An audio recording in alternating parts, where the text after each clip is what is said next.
Boa noite, sejam todos bem-vindos. Hoje nós iniciamos mais uma transmissão da live do ciclo de eventos 2024, promovido pelo Letrari, o Laboratório de Estudos da Tradução, só um instante, pelo Letrari, o Laboratório de Edição, Tradução e Revisão de Textos Acadêmicos, e pela POET, o Programa de Pós-Graduação em Estudos da Tradução. Importante mencionar que a POET iniciou suas atividades na UFC em 2014, portanto, 10 anos estão completos agora em 2024. Fica aqui, portanto, os parabéns pelo primeiro decênio.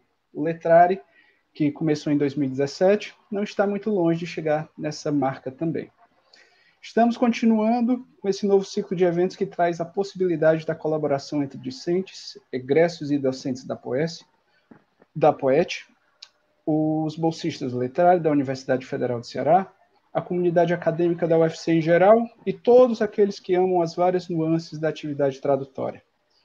Esse é um espaço de troca e compartilhamento de pesquisas acadêmicas e de conhecimentos de ordem prática do fazer tradutório de cada um de nós. Espero-se que a pluralidade dos temas abordados demonstre a abrangência vasta e interdisciplinar dos estudos da tradução, fomentem o contato entre diferentes línguas, mídias, sujeitos, culturas, modalidades e teorias. E também sejam agradáveis 90 minutos para todos. Tá? Na live passada, nós tivemos conosco a Maria Marli Cruz Gomes Pinto, ela que é mestranda em estudo da tradução pela POET UFC, especialista em tecnologia da educação pela Intervale, é professora de inglês da Rede Pública de Fortaleza, graduada em Letras Português e Inglês pelo Instituto Federal do Ceará.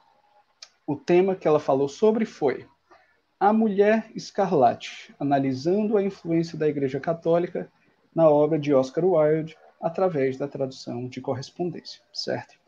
Antes que nós iniciemos nossa apresentação hoje aqui, nós gostaríamos de pedir que vocês se inscrevessem no canal e deem um like no vídeo, que quando vocês fazem isso, o YouTube entende que esse vídeo é relevante e passa a recomendá-lo para mais pessoas. Por favor, também sigam o Projeto Letrari, @Projeto Letrari no Instagram. Isso aumenta o alcance do projeto na plataforma e potencializa nosso trabalho de divulgação científica.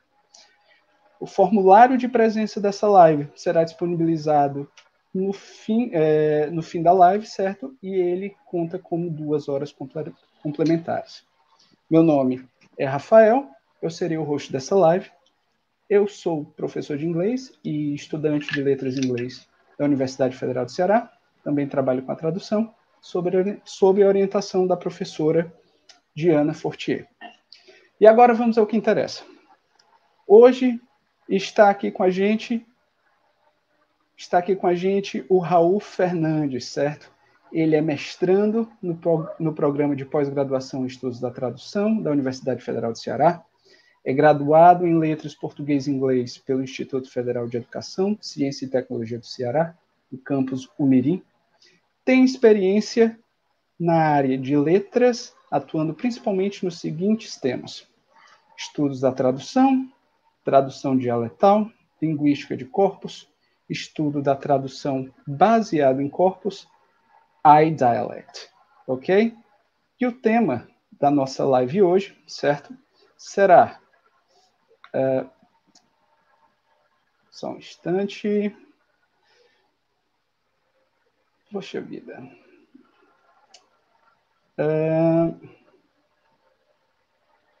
A tradução dialetal em A Cor Púrpura. O uso do dialeto caipira diante do Black English vernacular visto na obra original. Então, muito obrigado, Raul, por aceitar o convite, pela sua presença e pela disposição de compartilhar o seu tempo e conhecimento conosco. Fique à vontade para apresentar. Eu que agradeço, Rafael. Obrigado pela apresentação. Boa noite a você e boa noite a todos que estão aqui presentes, né, ao vivo, e a você também que está assistindo a gravação, né, posterior ao momento ao vivo aqui do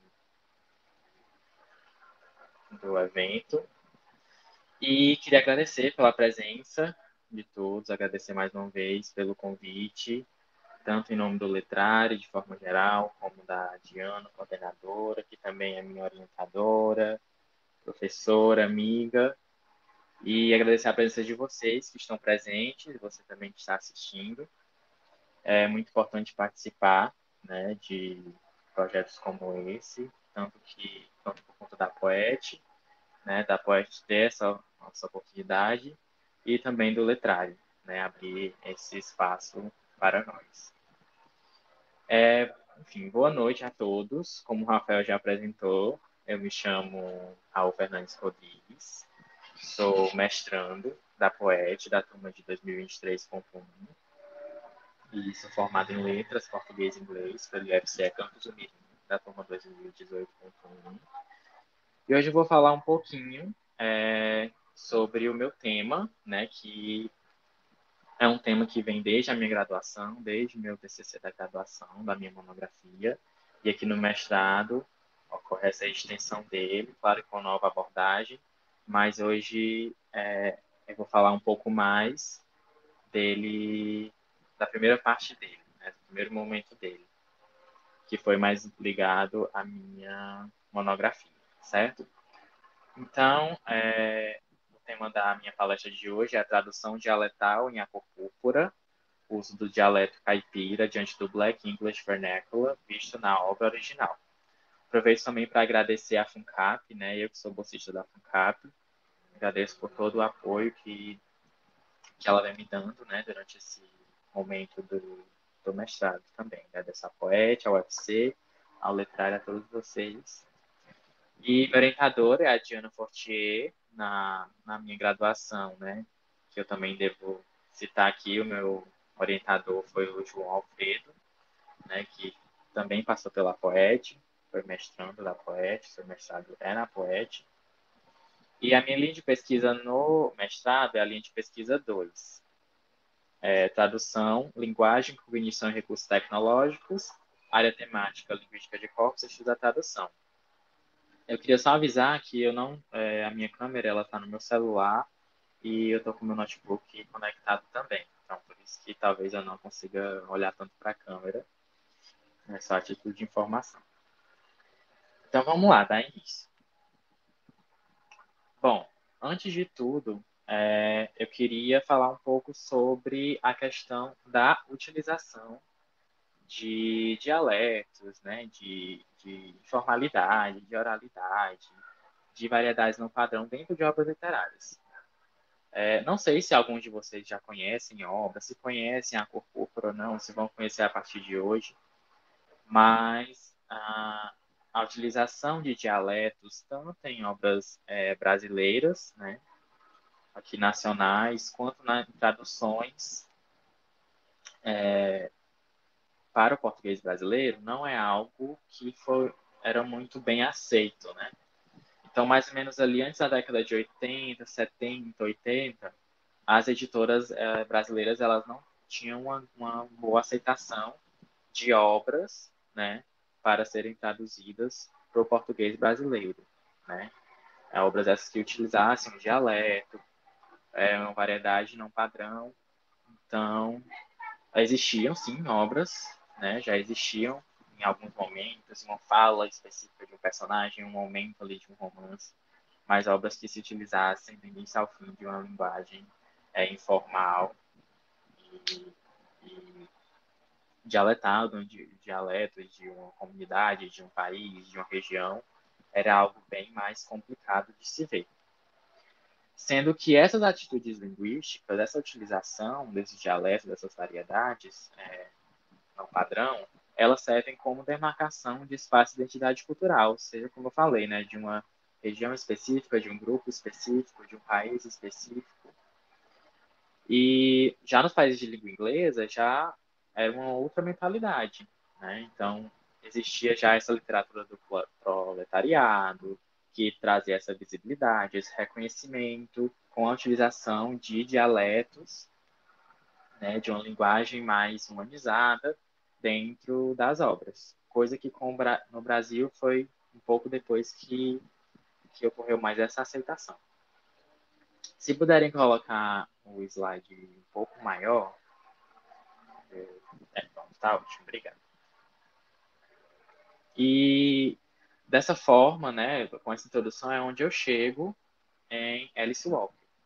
Alice Walker, que além de escritora, obviamente, é ativista feminista norte-americana, e ela, em 1982, lançou The Color Purple. Então, dentro de suas obras, né, passadas de The Color Purple, anteriores a The Color Purple, perdão, ela já trabalhava assuntos relacionados ao feminismo, relacionados ao machismo, à raça, etnia, enfim, ao racismo, ao sexismo. E em The Color Purple não seria diferente. Então, em 1982, ela publica essa obra e dentro de The Color Purple nós vamos ter, sim, o uso de dialeto. E mais à frente eu falo mais sobre. Mas falando sobre The Color Purple, para quem não conhece, eu acho um pouco difícil agora com o musical, né, para cinema, que foi lançado nesse ano, e o musical para teatro brasileiro, que também voltou com suas apresentações nesse ano de 2024. Acho que algumas pessoas já têm um pouco mais de conhecimento. Mas para quem não conhece, daqui a pouco eu tenho uma protagonista que se chama Cilly, né, que é o meu foco de pesquisa, tanto na monografia da minha graduação, como agora no mestrado continua. E dentro da vida de Cilly, nós vamos acompanhar ela desde os seus 13, 14 anos até mais ou menos ali os 40, 45 anos, 50 anos de sua vida. Até mais ou menos 40 anos de sua vida que nós vamos acompanhar. E aí, logo no início do romance, sem ser spoiler, ela já sofre abuso sexual do seu pai. Ela acaba engravidando. Não é spoiler, porque nas primeiras páginas a gente já pode ter ciência desses fatos. Então, ela é uma menina que sofre abuso sexual, que sofre um abuso social, e por meio de cartas, é um romance epistolado, é Color Purple, então é um romance repleto de cartas, onde se escreve para Deus, primeiramente, como forma de conforto, e posteriormente, por conta de vários acontecimentos da sua vida, ela escreve para sua irmã também, que é a Nery. Então nós temos a Cilly e a Nery. A Nery, infelizmente, ela é separada de sua irmã, né? Acaba sendo missionária e professora na África, né? Com um casal que ela conhece. E a Cilly acaba ficando sozinha. Então a única forma que ela tem ali é escrever para Deus, né? E posteriormente ela escreve para a irmã dela. É a única forma que ela tem de afirmação. É onde ela pode dizer o que ela não disse no momento certo. É onde ela pode escrever o que ela sente, o que ela sentiu, né? As alegrias, as tristezas dela. Então a gente acompanha dentro de The Color Purple essa dualidade. Eu gosto de separar The Color Purple como três partes. Então a Nery, as cartas da Nery, elas começam a aparecer ali da metade da segunda parte para o final. Então, por isso que eu escolho também a Cilly por ter mais um conteúdo maior. E obviamente porque Cilly faz o uso do dialeto, de uma variedade, de um padrão, vocês vão conhecer mais à frente. The Color Purple é um romance, né? Ele é uma obra, né? Ela é fictícia, mas que ela está localizada em um local real, né? Então, ela é localizada na região rural do estado norte-americano da Geórgia. E acontece mais ou menos ali em 1900, o início da história, 1930, 1935. Fica ali mais ou menos no sul dos Estados Unidos da América. Então, nós temos mais ou menos uma noção ali um tempo onde o racismo, o sexismo e a miséria eram bastante fortes. Ali a gente sente ainda com o Cilly também sente, a gente consegue sentir com o Cilly também. E dentro das cartas de Cilly, a gente vai encontrar a utilização do inglês não padrão. Nas cartas de Nery não tem a sua... acaba continuando com seus estudos. A Cilly, por ser a mais velha, depois que a mãe dela morre e fica só ela o pai dela acaba, né, tratando ela mesmo como empregada doméstica, então ela acaba ali a par das coisas, das atividades domésticas, das atividades rurais, né? Na fazenda, cuidando da irmã, e acaba interrompendo seus estudos. Já a Nery continua e a Nery acaba servindo como professora da Cilly, até o momento que elas estão juntas, né? Que elas são separadas a partir do momento que a Cilly acaba sendo negociada como um objeto pelo seu pai e ele acaba, né, conseguindo um marido para ela, acaba trocando ela, né? Pode ser até, enfim, por uma vaca, né? Ela é trocada.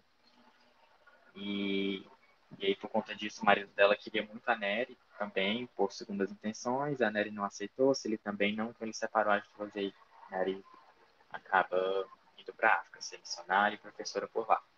E aí, nessa linguagem da Síria, a gente vai ter o uso de o inglês não padrão, que no caso é a variante rural do inglês negro. E aí, esse inglês negro é o Black English Vernacular. Para quem já ouviu falar, para quem já viu o nome Black English ou Black English Vernacular, enfim. Mas para quem ainda não conhece, eu trouxe uma definição. A definição que eu trouxe foi de Lourenço, de 2006. Ele diz que o African American Vernacular English, também chamado de Black English, Black Vernacular ou Black English Vernacular, EVO ou Jive, constitui uma variedade linguística considerada dialeto, socioleto e etnoleto da língua inglesa norte-americana. Coloquialmente é conhecido como Ebonics, uma junção de Ebony com Phonics, e com uma pronúncia parecida com o inglês falado nos Estados Unidos da América, a variedade é falada por muitos negros nos Estados Unidos da América, entre minorias étnicas pelo mundo inteiro. A resistência apresentada pelo Black English é consequência das diferenças culturais entre negros e brancos, uma vez que a linguagem se tornou um meio de autodiferenciação e que ajudou a constituir a identidade do grupo, mesclando solidariedade e orgulho. Então, nós vamos ter ali uma Cilly, uma Nery alfabetizada e uma Cilly semi-alfabetizada. Eu trago essa dualidade porque existe um trabalho que fala sobre as duas, mesmo no meu foco sendo aqui a Cilly. Aliás, um trabalho muito interessante da Sarian, 2002, eu vou citar ela em alguns momentos também. Ela que foi muito importante nesse meu processo de descobrimento de The Color Purple, além de assuntos que eu já conhecia, né? Assuntos que são já mais trabalhados, diferente do Black English, tradução dialetal dentro da obra.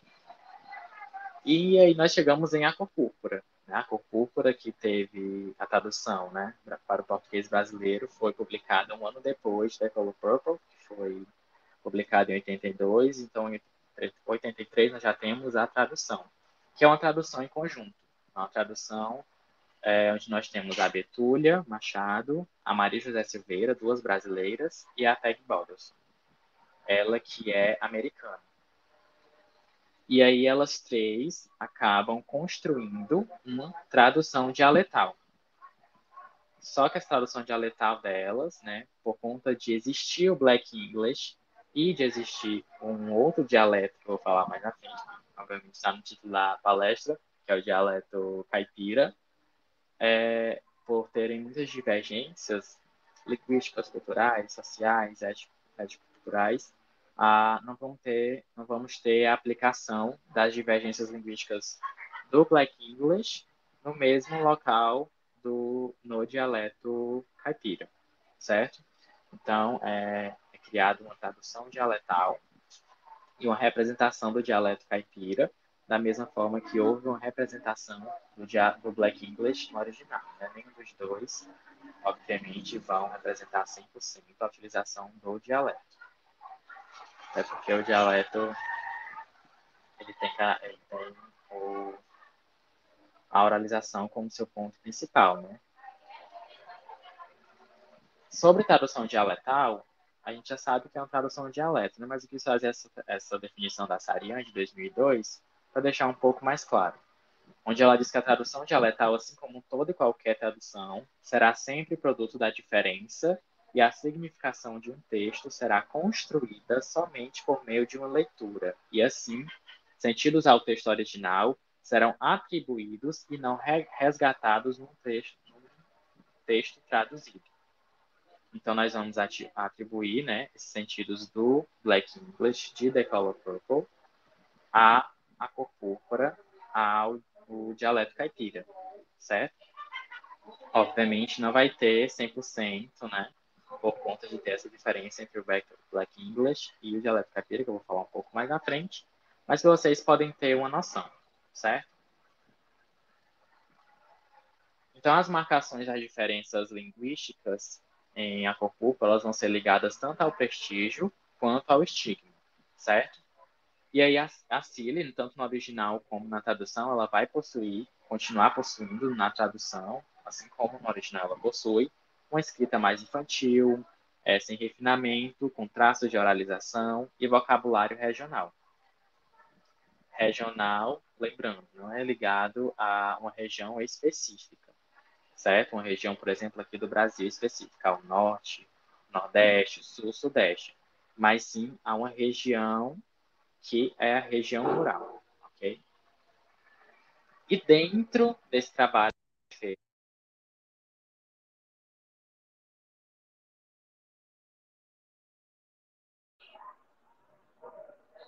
então dentro desse trabalho feito na tradução dialetal, e também no original, nós tivemos a utilização de uma técnica literária, que é o iDialect, que traduzindo fica como dialeto ocular, né? Uma tradução que eu vejo bastante, o dialeto ocular.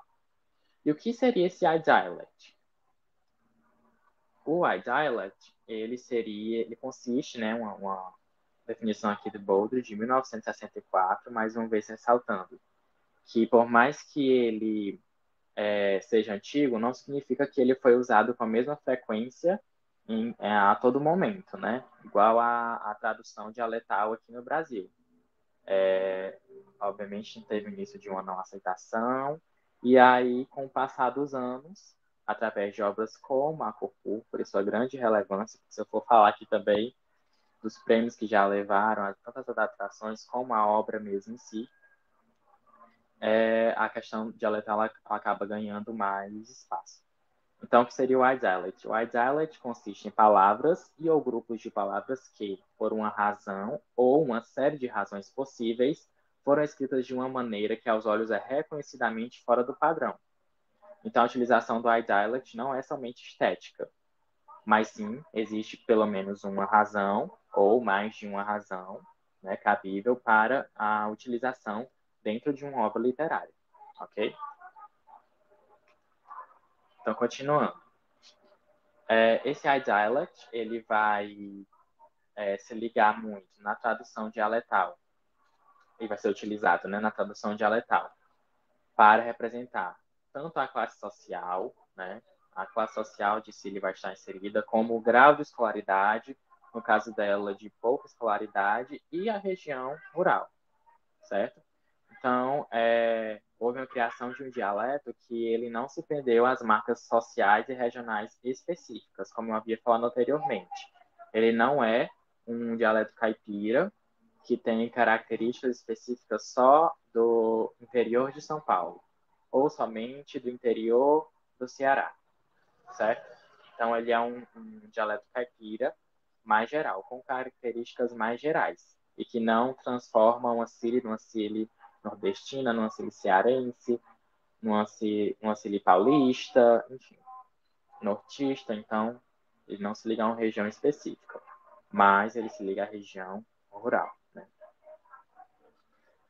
Então, dentro desse dialeto caipira, nós vamos ter o quê? Uma linguagem não padrão, né? Um estilo informal e uma ortografia fora dos padrões convencionais. Mas por que o Black English se transformou em dialeto caipira?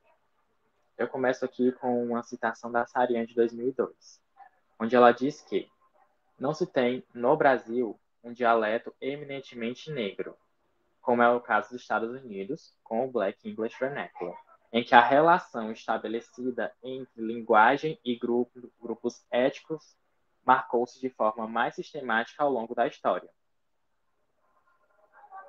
A partir daí, não teria como trazer para a tradução dialetal, para a cor púrpura, um dialeto que, por mais que existam dialetos de comunidades negras aqui no Brasil, mas que não possuem as mesmas características do Black English nos Estados Unidos.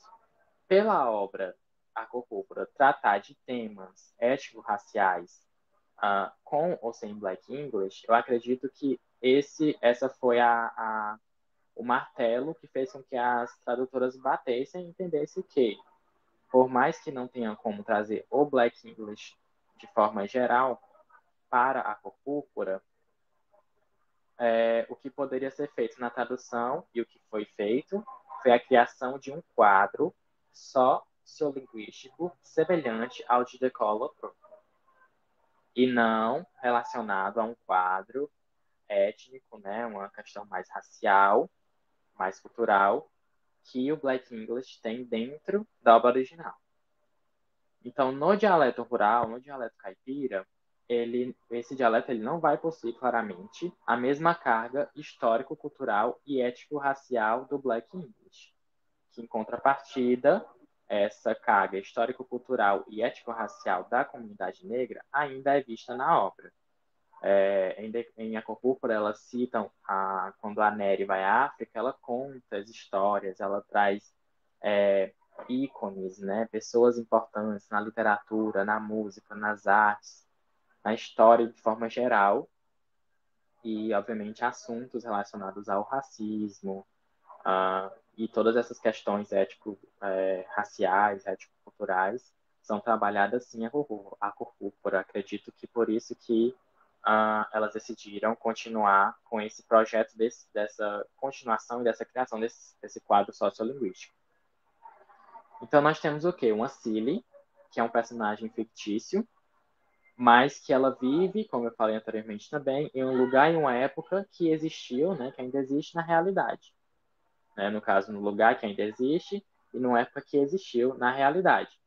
E a utilização desses dialetos, né, do iDialect dentro dessa proposta, tanto no original como na tradução também, ele faz com que haja uma humanização através desses desvios, né, dentro do dialeto como fora do dialeto, né, na oralização, na informalidade e numa linguagem não padrão utilizada dentro da obra.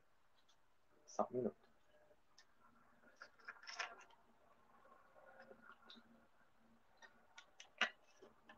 Então, a heterogeneidade que é vista em A Cor Púrpura é uma heterogeneidade da Cilly ligada ao linguístico, né, ao ortográfico, ao social. E a Cilly, dentro de A Cor Púrpura, a gente acaba observando que ela está no estágio de aquisição da língua escrita quando é interrompido, né? Então, ela consegue ler palavras, né, juntar sílabas, mas a escrita mesmo dela é um pouco mais rebuscada, né? Um pouco mais iniciante, não muito desenvolvido. Então, nós vamos ter uma Cilly que utiliza de cartas mais curtas, sem muito aprofundamento, uma não utilização de novas palavras, incapacidade de formar frases longas, de diferenciar pronomes pessoais a objetos, e várias outras características que, ao longo do romance, nós encontramos uma menina de 13 anos. Então, ao final do romance, nós temos uma mulher já passou por vários momentos na sua vida, a linguagem da Cilly ela vai se desenvolvendo, claro que não ao ponto de chegar na linguagem da sua irmã, por exemplo, a Nery, mas que a gente consegue ver esse desenvolvimento. Mas até ali, a metade do romance, nós conseguimos ver todas as características bem definidas, principalmente na primeira parte do livro. E o que acontece? Por que eu trouxe a compensação aqui destacada? Eu trouxe a compensação porque aí, no caso do mestrado, eu trabalho já com a compensação. As estratégias de compensação, quando não se pode utilizar esses desvios do original no mesmo local da tradução. E essas estratégias de compensação é o que eu pesquiso aqui no mestrado, com a ajuda da linguística de corpos também, e outras teorias. Não é o que eu vou falar muito hoje Hoje eu vou falar mais sobre a dialect, né, sobre o Black English e o dialeto caipira. Eu vou trazer uma análise um pouquinho mais na frente, na segunda parte aqui da palestra. Mas essa compensação acaba existindo, tendo que existir. Claro que acontecem desvios, né, no mesmo local do original, mas não chega a ser da mesma porcentagem que acontecem as compensações, certo? Então, na tradução, nós vamos ter o quê? As extensões, né? A extensão dos sentimentos vivenciados pela Cília em The Color Purple. A cor púrpura acaba sendo a extensão de The Color Purple. E dentro dessa tradução dialetal, que as três tradutoras fizeram, elas buscaram não estereotipar, né? Obviamente, também não ofender através da utilização de um dialeto caipira, nem fazer uma representação pejorativa, que menospreze, que traga mais com área cômica, que nós, infelizmente, já conhecemos do dialeto caipira, não muito atualmente, né? Porque os tempos vão mudando, as mentalidades também, mas a gente consegue, se a gente parar e pensar em algum personagem caipira, né, que era de um programa de humor, ou mesmo não de uma novela, enfim, na área televisiva a gente consegue encontrar ainda mais exemplos que se voltam mais para esse lado, certo? Porque a cor púrpura, a importância de a cor púrpura e a utilização de um dialeto desse em a cor púrpura, obviamente não seria com teor cômico, né? Com teor de menosprezar, com ofender e trazer estereótipos, né? Aqui eu trouxe só para ilustrar para vocês. Essas são as duas obras que eu tenho, tanto de forma virtual, que eu trabalhei nessa pesquisa, tanto que eu estou apresentando para vocês, trazendo para vocês, tanto de forma virtual como de forma física também. Esse primeiro, que é a tradução, né, que é uma tradução que ela não mudou ao longo do tempo. É uma tradução que continua sendo a mesma, a de 1983, né? Não, só existe essa tradução de A Cor Púrpura aqui no Brasil. Essa versão que eu trago aqui é de 2016, pela editora José Olímpio. O segundo, né, é o original, The Color Purple, de 1982. Essa edição é de 2019, acredito que é a mais recente, que eu conheço, pelo menos, da editora Penguin Books. Tem outras edições também que eu encontrei, mas essa foi a mais recente.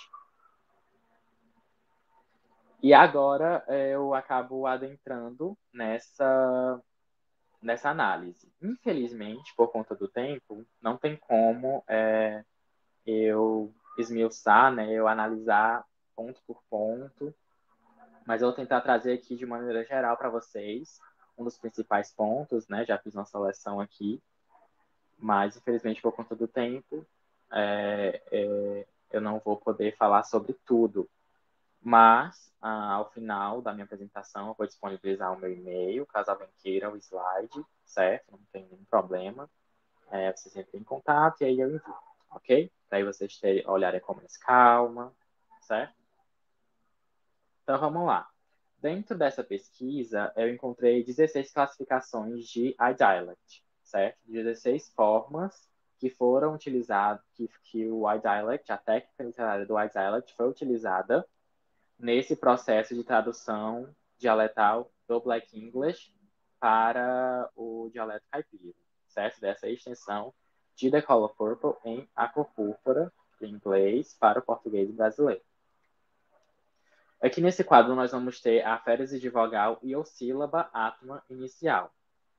E o que seria? Seria uma supressão de fonemas no início dos vocábulos. Dentro desse quadro, dentro dessa classificação, perdão, eu encontrei 21 tipos. Eu trouxe 3 tipos aqui para vocês desse processo de mudança linguística, que aí nós vamos ter a supressão ou da vogal átona inicial ou da sílaba átona inicial. Nesses 3 exemplos, eu tenho 2 que ocorrem que o desvio do original ocorre no mesmo lugar da tradução e tem um que serve como exemplo de compensação. Então, nesse primeiro, onde nós teríamos acostumada, nós vamos ter o costumada, certo? Que aí ele acaba se ligando com used to, né? Sem o D, used to, sem o D. O segundo exemplo seria o de atenção, que fica tensão. E esse acaba se ligando perfeitamente, né? Acaba sendo um grandiosíssimo exemplo de desvios iguais, né? No mesmo local, onde nós temos o atenção, que na tradução, no iDialect, dentro da tradução dialetal e dentro do dialeto caipira, fica tensão, que se liga a attention, né? No original, onde também perde a letra A, né? O atenção fica tensão, perdendo a letra A, e o attention perde a letra A e fica só attention, ok? O terceiro exemplo é o de ainda estou. O foco seria no ainda, né, que perde o A. O estou, que se transforma em tou, é só um complemento aqui, mas também mais um exemplo. E ele acaba sendo uma compensação pela falta do a em about no original. Então, nós podemos observar aqui, né, o ainda tô, seria ainda estou. E aqui seria uma compensação relacionada ao about. Aqui, ó, desse lado. Ok? O terceiro, o segundo quadro, perdão, ele se liga à aglutinação. A aglutinação, que seria esse processo de formação de palavras através da junção de duas ou mais palavras, ou de uma aglutinação dentro da própria palavra, certo? Onde seriam aglutinadas as sílabas. E, obviamente, se perdem letras, certo? Então, nós temos aqui, dentro dessa classificação, nós temos 15 termos, e dentro desses 15 termos, 10 deles são ligados à preposição para, que aí é onde eu trago para a minha dissertação também, né, essa utilização dentro da aglutinação com a preposição para servir de base para a minha análise de compensação ou não dentro da tradução, certo? Com o auxílio da linguística de corpos. E aí, com o auxílio da linguística de corpos, né, através dos softwares que eu estou utilizando, eu consegui descobrir mais um, né? Então, aqui tem mais de 10, tem 11. E já que a minha pesquisa essa pesquisa que eu trouxe para vocês, ela foi manual, né? Os livros eu utilizei manualmente, tudo. E agora no mestrado eu trabalho com a linguística de corpos também nesse processo. Mas só trouxe aqui para vocês só para dar só para vocês poderem observar mesmo. Por exemplo, o pra, que seria o para, ou o pará, ele tem 909 utilizações, certo? E aí nós temos aqui, ó, até uma utilização. No caso, esse foi o último que eu descobri, que é o plural do para você. Que tem bem aqui, 14 utilizações. E o para vocês, no plural, uma utilização. Então, a utilização desse para, da preposição para com outros elementos, ele serve muito na questão utilizado muito na questão para compensação, né? E também ajuda muito no ritmo, na leitura e na fala da representação do dialeto caipira. Aqui eu tenho vários exemplos, né? O para algum que se transforma em para algum, o para aquele que se transforma em para aquele, o para as que se transforma em pras, o para eu informal que se transforma em preu e o para o que se transforma em pro. E eu falei do slide, né, justamente porque não tem como eu falar sobre todos os exemplos aqui, mas quem quiser ter acesso, é só entrar em contato, ok? Que aí já está mais organizado aqui, né, a tradução e o original. Aqui no quadro 5 eu trago os verbos que perdem o S do morfema, que marca a primeira pessoa do plural. Então, essa minha apresentação aqui, os primeiros quadros que eu estou mostrando são os que foram mais vistos. E aí, depois, os menos vistos vão ficando mais para o final, certo? Nesse quadro 5, nós temos os verbos, perdem o S do morfema, que marca a primeira pessoa do plural. E no quadro 6, nós temos as formas abreviadas. Então, nós temos aqui o estou, que se transforma em tô, o dou, do verbo dar, que se transforma em do, o você, que se transforma em ser, muito característico do dialeto caipira, ok? E aqui em cima nós temos os tiramos, que vira tiramo, estamos, que vira tamo, ficamos, que fica ficamo, corremos, que fica corremo. Então, esses aqui na parte de cima nós vemos que eles pedem o S, ok? Essas formas abreviadas, elas são vistas com bastante frequência, como eu falei, no exemplo do C, do do, do to, certo?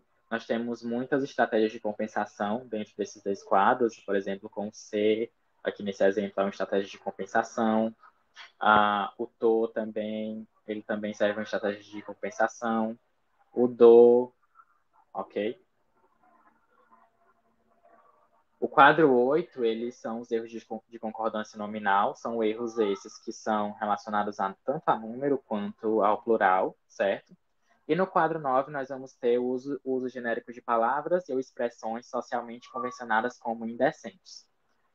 Nesses exemplos aqui, eles possuem uma semelhança uma semelhança estrutural, né, uma semelhança muito grande, né, relacionado à estrutura diante da obra original. Então, nós temos aqui alguns exemplos, certo? Da palavra foda, por exemplo, relacionada a screw, que é um eufemismo para fuck. Então, nesse caso aqui, nós vamos ter temas, né?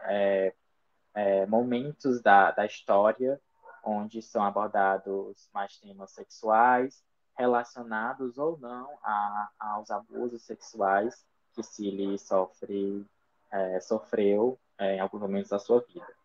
Então, eles são utilizados para representarem também sentimentos de raiva, ok? E, obviamente, a carga dialetal aqui se torna ainda mais forte, certo? O quadro 10, ele vai se ligar ao não átomo que se transforma em um. Então, nós temos aqui esse exemplo que acontece no mesmo do original. O a não ser, que seria o a não ser, ou exceto, né? Que seria uma melhor aplicação, exceto, que acaba se ligando perfeitamente, né, ao except no original, que pede o E e o X, ficando só except, certo? E no quadro 11 nós temos o diminutivo usado de modo afetivo e com grafia U no lugar de O, caracterizando oralidade e informalidade. Nós também temos essa utilização com grafia I no lugar de E, também trazendo oralidade e formalidade e também utilizando o diminutivo como modo afetivo, certo?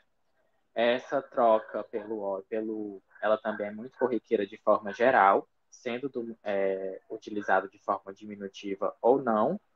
E mais de forma diminutiva, ela é utilizada muito quando a Cilly vai falar sobre acontecimentos mais fortes, mais tristes, do que quando ela vai falar sobre acontecimentos mais leves e felizes. No quadro 12, nós temos o tom de conversa, a linguagem das personagens. Nesse caso, é uma locução adjetiva, né, que é o e aí, que vai dar um ar de continuidade na ação descrita por Cilly, que seria o e aí no local de ao invés de então, certo? E no quadro 13 nós temos a expressão de tratamento agente, também muito utilizada. Então, é uma locução já pronominal, que vai ser formada pela junção do artigo feminino a e do substantivo gente, certo? De maneira bem informal, então ele é utilizado com muita frequência. E aqui é um exemplo já diferente. Nesse caso, nós vamos ter aqui no original quatro tipos de desvios, né? E já na tradução, nós só vamos ter essa expressão, né? Que é a gente. Então, a gente pode perceber que em alguns momentos as tradutoras não carregam tanto o iDialect na tradução dialetal para o dialeto caipira, justamente por perceberem que língua inglesa pode funcionar muito bem. Tem mais desvios em uma frase dessa, curta. Mas em português, talvez se torne algo mais grotesco, não cômico. Talvez cômico também, né? Se utilizarem muitas características do dialeto caipira, né? Através do iDialect. Mas elas, nesse caso aqui, a gente pode observar que elas tiveram esse cuidado em ter esse balanceamento. E, obviamente, também tem uma compensação, ok? No quadro 15 e no quadro 16, no 15 nós vamos ter o não tônico que se transforma em nun. Aqui nós temos algumas expressões mais ligadas ao Black English, ok? De negação, como o no e o ain't. E no 16 nós temos o diminutivo, como eu falei anteriormente, né? Já usado com grafia I no lugar da grafia E, certo? Que aí já traz logo esse lado mais infantil da sílaba. É uma memória afetiva que se liga ao seu eu de um passado não traumático. Então, o outro já é utilizado a algo mais dramático, né? Mais traumático, mais pesado. Já essa utilização aqui é interessante, que ela usa em momentos onde ela está lembrando de momentos bons da vida dela como criança, né? Como ela diz aqui no trecho, né? Eu gosto mesmo de cortar cabelo. Eu falei para a Shug desde que eu era pequenininha. Então, segundo Sarian, nesse processo de recriação dialetal, as tradutoras respeitaram as diferenças linguísticas das personagens, construindo as cartas de Seeley pelo uso de uma linguagem não padrão, estilo informal e emprego de uma ortografia fora dos padrões convencionais. O que não houve aqui, que fica muito claro? O apagamento. Essa questão do apagamento, ela se torna, dependendo da obra, claro, mas no caso de A Cor Púrpura, é algo que pesa muito. E pesa muito quando a gente vai falar sobre, porque depois de analisar A Cor Púrpura, de ler, quem já teve a oportunidade de ler, mas quem não, eu indico super, né? Porque eu trabalho com A Cor Púrpura, mas nós conseguimos perceber que por mais que no início da leitura, para algumas pessoas, se torne algo mais pesado, né? É mais complicado, uma leitura que no início se torne mais por nós não termos tanto costume.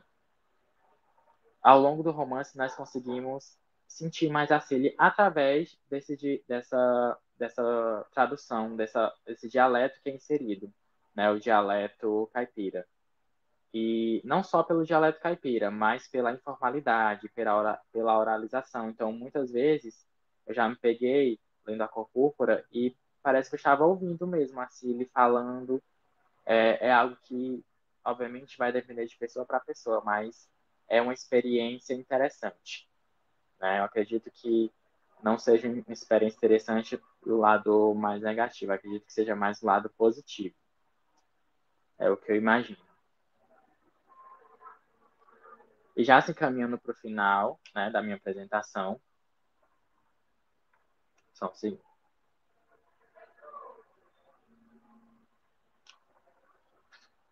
Já se encaminhando para o final da minha apresentação, eu queria fechar com ela, com essa minha citação, mas também falar que as cartas da Cili, elas vão ser tanto reafirmações, como eu já havia falado anteriormente, até tanto de pensamentos como de sentimentos. Então, através das cartas dela, das cartas de Cili, ela vai se empoderando de si mesma, ela vai ganhando a voz, ela vai se empoderando dos pensamentos, das ações, dos planos do corpo, da voz dela, das escolhas dela. Então, ao longo do romance, através das cartas, nós vamos conseguindo ver a construção de uma Cília, o nascimento de uma mulher que consegue entender o que é o certo, o que é o errado, e não o que sempre disseram para ela que era certo e o que sempre disseram que era errado, o que ela deveria fazer, o que ela não deveria fazer. Tem algo bem interessante no final, que é ligado muito à vestimenta, né? Então tem uma ação de Cília no final, que é muito ligada à vestimenta e que acaba rompendo. Eu não vou falar sobre, porque eu não vou dar spoiler, mas é bem interessante, né? No o que ela consegue fazer no final, em relação à vestimenta.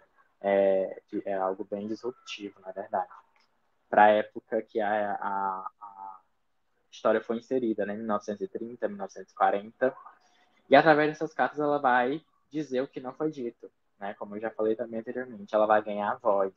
Nós vamos conhecer ali uma Cília bem medrosa, com traumas, bem triste, ela com medo de falar, com medo de sorrir, né, e no final nós conseguimos, felizmente, conhecer uma Cília que nós deveríamos ter conhecido há muito tempo, certo? E para finalizar, eu trouxe essa minha citação,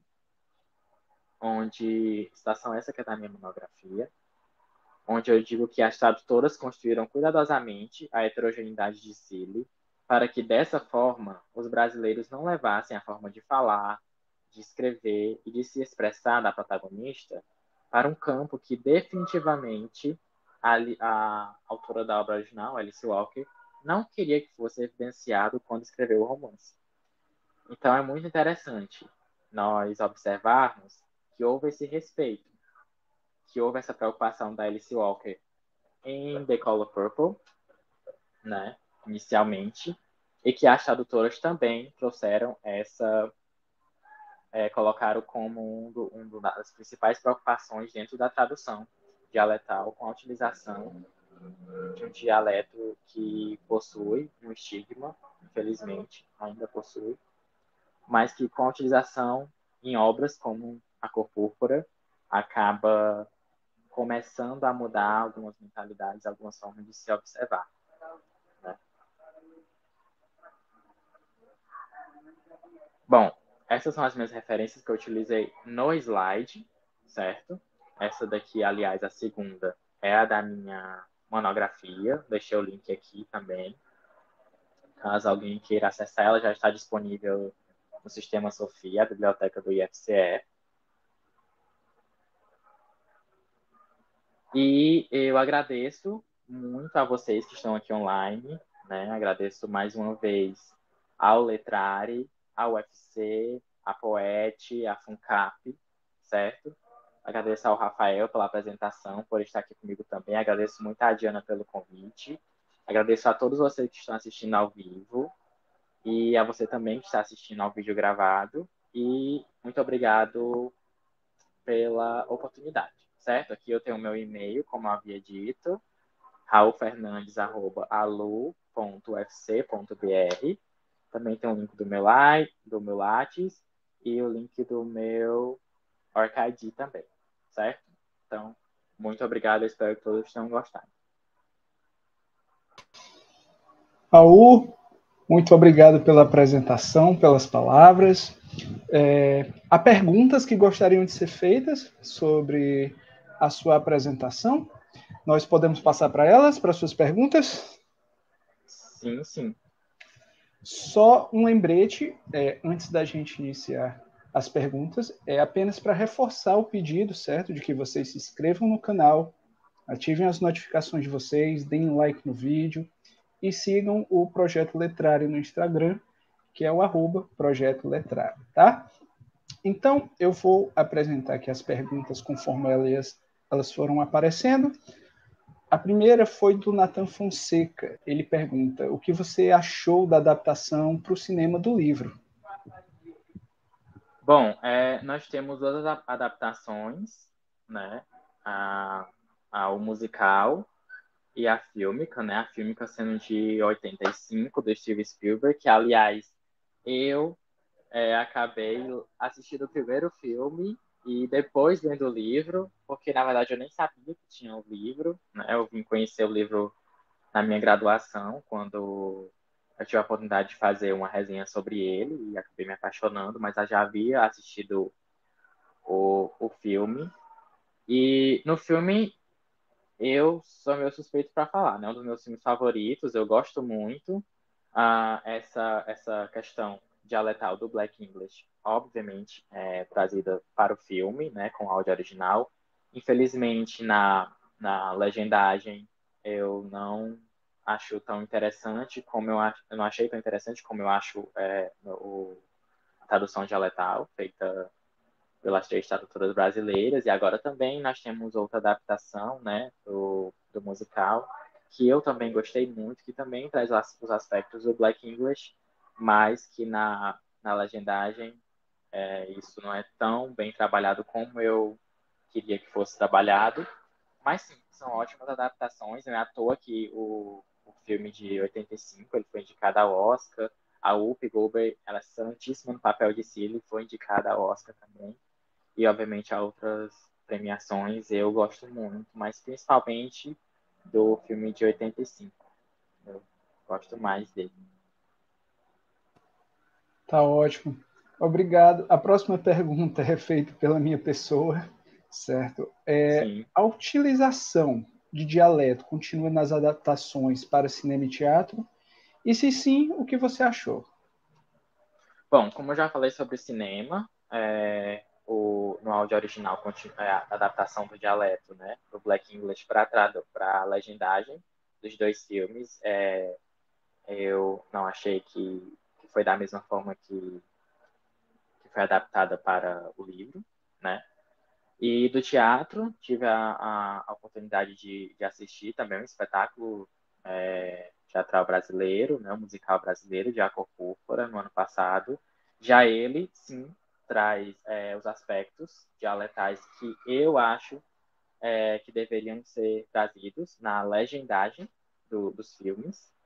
E eu até tentei ir atrás das falas, enfim, tentei entrar em contato com a galera da produção para ver se eu poderia trabalhar isso mais na frente. Ainda não consegui, mas quem sabe também eu gostei muito, eu achei, enfim, eu gostei muito de ver essa representação, né, de trazer essa tradução dialetal no musical, né, nas falas dos personagens, e eu fico muito feliz com isso, né, porque esse apagamento acaba apagando uma parte da história, né, dos personagens, principalmente da Cília. Perfeito. A professora Diana pergunta: você mudaria algo na tradução feita para o português brasileiro? Olha, eu acho que até agora, de forma geral, não. Talvez em alguns trechos, em alguns momentos, eu poderia ou tirar alguns elementos, ou, no caso aqui, eu trouxe até um exemplo, que elas não utilizaram o porquê com o, né, trocando o O pelo U, e fizeram compensação. Talvez seria interessante. Né? Então, alguns momentos eu acho, em alguns momentos específicos, não na tradução completa, mas em alguns momentos específicos eu acho que algo poderia ser retirado, algo poderia ser adicionado, mas também nada que eu não gosto nem de usar essa palavra de melhorar, porque acredito que para mim já é uma tradução muito pensada, muito até por ser uma tradução em conjunto, né, de duas brasileiras, uma americana, eu acho que foi um bom trabalho. E para você, qual o maior desafio em sua pesquisa até o momento? O desafio nessa pesquisa, tanto dentro do início dela, né, dessa extensão que vem agora para o mestrado, mas desde o início dela, por se tratar de tradução dialetal, por eu não ter escolhido tratar sobre temas onde, assim que você pesquisar a Corpúpora, você encontra temas importantíssimos relacionados a gênero, à sexualidade, ao machismo, ao feminismo, ao sexismo, racismo, enfim. Eu acho que por eu não ter ido por essa área, eu acabo não tendo tanta facilidade de encontrar muitos materiais. É um pouco mais complicado por esse lado, assim, mas também muito prazeroso por estar descobrindo e mexendo ali em algo que não tem tanta. Tem, obviamente, já tem, Sarian é um dos exemplos, mas acho que essa questão dos materiais, né, de ter trabalhos já tão específicos sobre o iDialect, sobre tradução dialetal, dentro de A Cor Púrpura, principalmente agora com a preposição para, e aí tem a linguística de corpos, então acaba sendo um pouco mais difícil pelos meus trabalhos, né, da monografia, esses serem mais afunilados. Mas acredito que seja isso, assim, o principal. Tá ok. A Diana pergunta: o que te fez escolher trabalhar com tradução dialetal em A Cor Púrpura, ao invés de outros temas encontrados na obra? Racismo, machismo, sexualidade, Sim, etc. sim. Não só por isso, como eu acabei de falar, mas acredito que a tradução dialetal é algo que não é tão visto, né? Eu acredito que e algo que para mim eu julgo como muito importante dentro de uma tradução, né? Aqui para o português brasileiro, eu acredito que é algo que torna ainda mais, nesse caso de A Cor Púrpura, fosse algo tão pessoal, né? Tratar de temas de é uma situação tão próxima, ali a gente fica tão próximo da protagonista, de temas tão profundos, né? São tantos momentos ali que para algumas pessoas se tornam até sensíveis. Eu acho que a utilização, a questão da tradução dialetal, ela se torna ainda mais um ponto ainda mais importante para trazer mais realidade, mais um lado mais humano dessa obra. Então, eu me interessei por tradução dialetal, no caso de Acocúpula, principalmente mais por conta desses pontos. Mas é uma área bem interessante, assim, e não tão trabalhada da forma que eu acho que deveria ser trabalhada aqui no Brasil. Lee Journey pergunta: como a tradução lidou com o sotaque dos sulistas americanos? Como diferenciou o sotaque geral do sul do Ebonics? O sotaque sulista lá é bem característico. Sim, sim. A questão por se tratar do Black English já inicia daí, né? Então, o foco da utilização do dialeto no original, ele foi feito a partir do Black English. Ele traz aspectos da região do sul dos Estados Unidos, mas o foco mesmo do White Dialect que foi utilizado, dessa inserção de um dialeto, foi mais ligado ao Black English, que acaba se ligando mais aos aspectos culturais, étnico-culturais, né, dentro desse dialeto. E aí, no caso do Brasil, ele já não se liga tanto a esses aspectos. Ele já representa mais o dialeto rural, que, como eu já falei, ele é um dialeto caipira, dialeto rural mais geral. Ele não vai se ligar tanto a uma comunidade rural do sul do Brasil, por exemplo. Né? Ele já trata de forma mais geral. Mas os aspectos do dialeto sulista em The Color Purple, eles também acabam se ligando mais de forma geral, né? Mas, obviamente, se ligando mais ao Black English. Ok. A Débora Silva pergunta: o ain't não seria uma forma também de expressar o verbo to be ou somente como negação? Sim. Na verdade, ele é uma forma, uma contração informal, né? Tanto do is not, como do are not, como do have not, ele é uma negação. Ele também serve como essa negação do verbo to be também, né? Então, e muito informal, eu trouxe até o gonna também. Então, nós temos a utilização. Aí eu citei alguns momentos. O iDialect, o dialeto, ele é trazido tanto com aspectos e bem específicos do Black English, como o now, né, o NAW, como do ain't, né, que já é uma forma informal do inglês dos Estados Unidos, né, de forma geral, assim como o dialeto caipira. Nós temos na tradução tanto aspectos que são bem específicos do ser, né, que seria o você, como aspectos mais gerais, como o pra, né, que obviamente eu devo ter saltado um pra aqui, pelo menos durante essa minha palestra. Então, é um aspecto mais geral da língua portuguesa. E aí depois eles trazem também aspectos mais específicos do dialeto caipira, assim como trazem aspectos mais gerais de termos informais da língua inglesa e aspectos mais específicos que são mais voltados para o dialeto Black English. Plastic Soda pergunta: esse estigma diminuiu com o advento da música negra e do cinema negro nos Estados Unidos? Eu acredito que sim, né?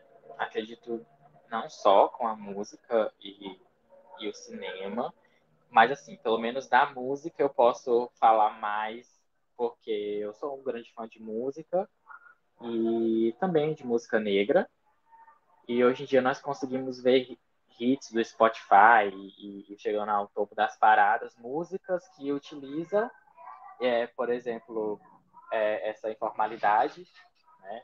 Por exemplo, tem uma música de uma cantora que se chama Doja Cat, que tem o Ant no título, se eu não me engano, mas pelo menos no refrão ela tem. E também utiliza uma expressão do Black English, certo? Uma expressão da comunidade negra, que obviamente eu não vou citar aqui, por não ter local de fala, mas que é algo bem específico da comunidade, né? E acho que é isso, acho que concordo sim. Tá ok. Você acha que o uso de dialeto, linguagem informal e ou traços de oralidade em obras literárias pode acabar sendo mais negativo do que positivo? Eu acho que se torna algo muito. Acho que se você. Acho que só se rolar um esforço muito grande para se tornar algo negativo. Porque acredito que a gente consegue perceber, né? Tanto pelo lado cômico, como eu já havia falado, mas sim, a utilização, deixar uma frase mais pesada, utilizar numa frase curta, por exemplo, 5 desvios. Acredito que tem que ter esse balanceamento para até ser na apresentação. Tendo esse balanceamento, e obviamente você tendo um conhecimento da língua que você vai traduzir, você consegue fazer uma boa tradução dialetal. Agora, se tiver muito excesso, né, tudo é demais é veneno, então nesse caso também se aplica, realmente pode ser algo bem negativo e acabar tirando a magia, né, do dialeto, da oralidade e da informalidade que a gente vê no nosso dia a dia. Tá ok. Bem, nós vamos nos aproximando desse fim de live realmente muito rico. Infelizmente nos aproximamos. Eu espero que tenha sido um tempo bastante proveitoso para todos e gostaria mais uma vez de agradecer ao Raul Fernandes por ter aceitado o nosso convite e estar hoje aqui conosco, tá? Eu gostaria de saber, Raul, se você tem mais alguma observação adicional que gostaria de fazer, divulgar redes pessoais ou de trabalho. Eu quero muito agradecer também você também pela apresentação, por estar aqui nesse momento. Agradecer, como eu já agradeci a todos, né? A Poete, a UFC, Funcap, o Letrari, Diana, todos que estão assistindo. Estou vendo aqui os comentários de muitas pessoas. Muito obrigado pelo carinho. E, enfim, é só agradecer mesmo. E qualquer coisa, podem entrar em contato. Aqui tem o meu e-mail, né? E agradecer pela oportunidade. Foi um grandíssimo prazer. Eu espero que a gente possa se encontrar logo, logo em evento, outra palestra.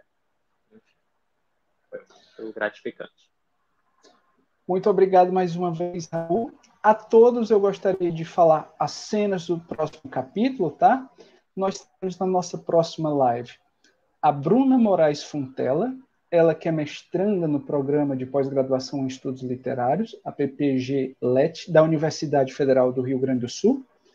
É especialista em língua e literatura no contexto educacional pela Uninter, graduada em letras língua portuguesa e respectiva literatura pela Universidade La Salle, possui experiência na área educacional como professora titular de língua portuguesa, literatura e redação na rede pública e experiência na área de revisão e preparação de textos acadêmicos, literários e publicitários.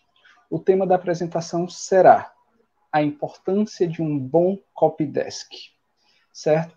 Mais uma vez eu gostaria de lembrar sobre o link do formulário que está nos comentários e que vocês, mais uma vez, possam seguir o perfil do Letrado no Instagram para receber atualizações sobre as futuras lives, tá? Os demais links para as redes sociais e outras informações estão na descrição do link. Mais uma vez eu gostaria de agradecer ao Raul, a todos aqui presentes e a todos aqueles que assistirão. Nós esperamos encontrar vocês na próxima live. Tenham uma boa noite e até a próxima live. Obrigado. Tchau, gente. Obrigado.